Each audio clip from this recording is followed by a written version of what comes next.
जब वैतरणी से आगे चढ़ाई शुरू होती है, फिर आगे बढ़ते हुए धीरे धीरे भंवर गुफा तक पहुंचते हैं। भंवर गुफा क्यों बोली जाती है भंवर गुफा? क्योंकि वो इस प्रकार का भंवर है, घूमता रहता है और उसके अंदर जीव भी घूमता रहता है। कितना भी प्रयास करे जीव, जिस प्रकार से भूल भुलैया होती है, जिस प्रकार से आपने देखा होगा कई मॉल के अंदर शीशे लगा दिए जाते हैं, भूल भुलैया बना दी जाती है, या और वृक्षों की भूल भुलैया बना दी जाती है, पेड़ पौधों की भूल भुलैया बना दी जाती है, ईंट दीवारों की भूल भुलैया बना दी जाती है। उस भूल भुलैया की तरह से जहाँ से भागते हैं वहीं आके खड़े हो जाते हैं, फिर भागते दौड़ते हैं, मेहनत करते हैं, फिर वहीं आकर के खड़े हो जाते हैं। न ऊर्जा साथ दे पाती है, न धैर्य साथ दे पाता है, न ये आत्मा साथ दे पाती है। और फिर धीरे धीरे जो ये सूक्ष्म शरीर आज्ञा चक्कर से जब उठता है, स्थूल शरीर का कार्य कम हो जाता है और स्थूल शरीर का भी जो कार्य है वो सूक्ष्म शरीर के ऊपर चला जाता है, वो सूक्ष्म शरीर चलने लगता है। बहुत लोग प्रश्न करते होंगे, सोचते होंगे सूक्ष्म शरीर का फिर क्या कार्य है? अगर हमारा सारा ये स्थूल शरीर ही कार्य कर रहा है, सूक्ष्म शरीर कहाँ है, कैसे काम करता है, कहाँ काम आता है, कहाँ निकलता है? बहुत प्रकार के सवाल जो आप साधना करेंगे तब उठेंगे। अभी आप लोग साधना नहीं कर रहे, जितनी साधना मजबूत होगी ये सवाल जो मैं जवाब दे रहा हूँ आप इनको ढूंढते हुए घूमोगे, किसी के पास नहीं मिलेंगे, न किसी पुस्तक में मिलेंगे, न कहीं आप सर्च करोगे, सर्च करने वाली जगह मिलेंगे। क्योंकि बहुत कम लोग इन विषयों के ऊपर बोलते हैं, और बोलते हैं तो इन विषयों को रोक लेते हैं, बस इशारा करके और आगे निकल जाते हैं, और रास्ता नहीं बताते, घटनाएं नहीं बताते। वैतरणी का जिक्र करेंगे तो बस वैतरणी बोल के आगे बढ़ जाएंगे, भंवर गुफा का जिक्र करेंगे उसको बोल के आगे बढ़ जाएंगे, खोल खोल करके कोई नहीं बोलेगा, क्योंकि ये बड़े रहस्य की बातें हैं।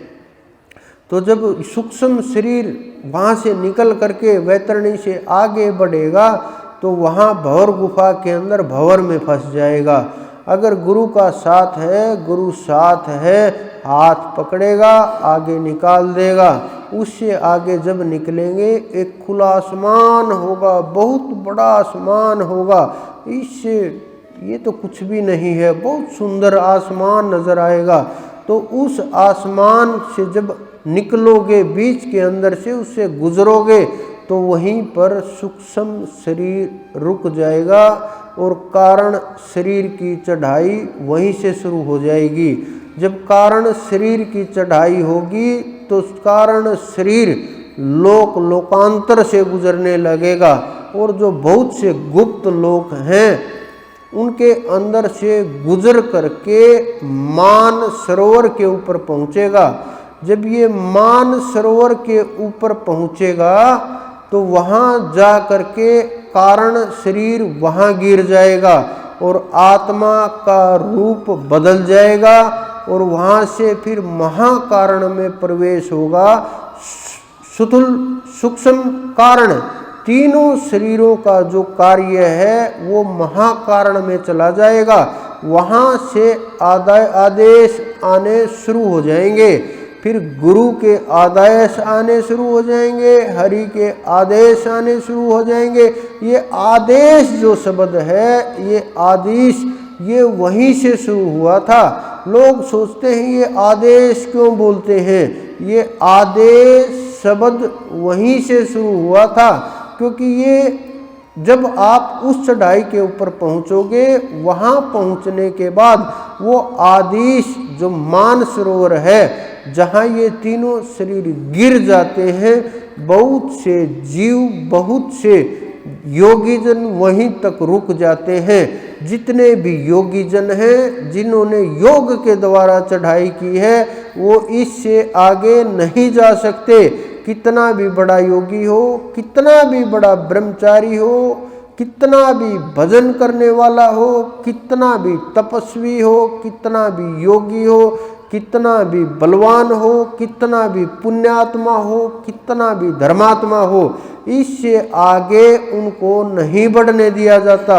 इससे आगे समर्थ गुरु हाथ पकड़ करके ले जाते हैं और वो उन्हें अक्षमता प्रदान करते हैं, तेज प्रदान करते हैं, उनके अंदर प्रकट करते हैं शब्द को और आदेश आने लगते हैं। आदेश प्रत्येक एक एक पल जब भी आवश्यकता होती है आदेश आते हैं। जीव मात्र कठपुतली बन जाता है वहाँ जा कर के। ये बोलते हैं ना, कठपुतली की तरह से जीव हो जाना चाहिए। वहाँ जा कर के जीव अगर वहाँ जा कर के भी वापस आ गया, उससे बड़ा दुर्भाग्य जीव का इस ब्रह्मांड के अंदर कोई नहीं हो सकता कि इससे बड़ा दुर्भाग्य वहाँ पहुँच करके वापस लौट आया, हाथ लगाया मोक्ष को और वापस आ गया। इससे बड़ा जीव के लिए दुखी और दुखद खबर कोई नहीं हो सकती। तो वहाँ आदेश हर पल आते रहते हैं। आज तुम्हें यहाँ से उठना है, उठ करके आगे चलना, हर प्रकार के आदेश। संसार में रहते हुए क्या करना है, संसार से पार जाने के लिए क्या करना है, ये आत्मा की आवाज़ गूंजने लगती है। यहाँ स्थूल शरीर में जब तक हैं तब तक आत्मा की आवाज़ इतना प्रभाव नहीं करती और सुनाई भी नहीं देती बहुत बार। लेकिन वहाँ पहुँचने के ऊपर भोजन तक का ख्याल रखा जाता है और पानी तक का ख्याल रखा जाता है। कहीं अशुद्ध पानी न पी लिया हो, कहीं गलत जगह से भोजन न ले लिया हो, कहीं गलत वस्तु को ग्रहण न कर लिया हो, कहीं अपने वस्त्र गलत आदमी से ना ले लिए हों।